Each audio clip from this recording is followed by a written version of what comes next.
Hey everyone, welcome. Today, we're going to dive into a question that gets right to the very heart of morality. It's a question people have been asking forever, but the answer we're going to unpack today, well, it might not be what you expect. We're asking, what is the greatest sin? So let's start with this universal question. And it really is universal. This is something people have wrestled with in every single culture, in every era of history. So I want you to just think about it for a moment. Seriously, if you had to define the one ultimate transgression, the one act that's worse than all the others, what would you choose? I'm guessing some of the usual suspects probably popped into your head, right? Things like lying, which just shatters trust, or murder, the one thing you can never take back. Maybe stealing, or even just a deeply cruel insult, which, can sometimes hurt worse than any physical blow. And yeah, those are all awful, no question. But the answer we're exploring today suggests that the greatest sin isn't defined by the act itself, but by something else entirely. Okay, so let's get into it.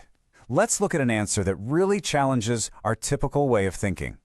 It's an answer that shifts our focus away from the nature of the act and onto the nature of the victim. So here it is. The proposed answer is this: the greatest sin in the world is to torment the weak. Wow, that just reframes everything, doesn't it? It suggests that the weight of a sin isn't measured by the action, but by the vulnerability of the person who's suffering. But it doesn't stop there. There's a really profound consequence that follows. The source goes on to say, and the world's greatest punishment is the curse from that weak person's mouth. That is a chilling idea, isn't it? That the most powerful form of justice comes not from some judge or higher power, but from the voice of the powerless. Now, to really understand this incredible power dynamic, the source gives us a brilliant analogy: the tale of the bellows and the iron. So in this analogy, you have two opposing forces. First, you have the powerful, which is symbolized by solid, hard, seemingly unbreakable iron. And then you have the weak, represented by a simple blacksmith's bellows. And think about it. It's made from the hide of a dead animal. It's literally a symbol of complete and utter powerlessness. So here's where it all comes together. The bellows, this thing made of dead leather, it breathes out air. That's the curse in our analogy. And this seemingly insignificant puff of air is aimed right at the solid iron. And the result? It's mind-blowing.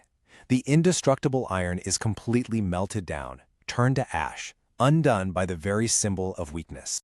What a powerful image, right? And it brings us right back to our central theme, this immense, hidden power that lies in the cry of the oppressed. And this is the ultimate warning. Just like the breath from the bellows can turn solid iron to dust, the curse from a tormented, innocent person can completely incinerate the life of someone powerful. It's just a stark reminder that no amount of strength or power can protect you from the consequences of cruelty. And that really leaves us with the challenging question for our own lives, doesn't it? In our day-to-day interactions, where do we hold the power? And on the flip side, when we're the ones who feel powerless, when we're crying out, who hears us? That's the enduring heart of this whole moral. Thanks so much for joining me.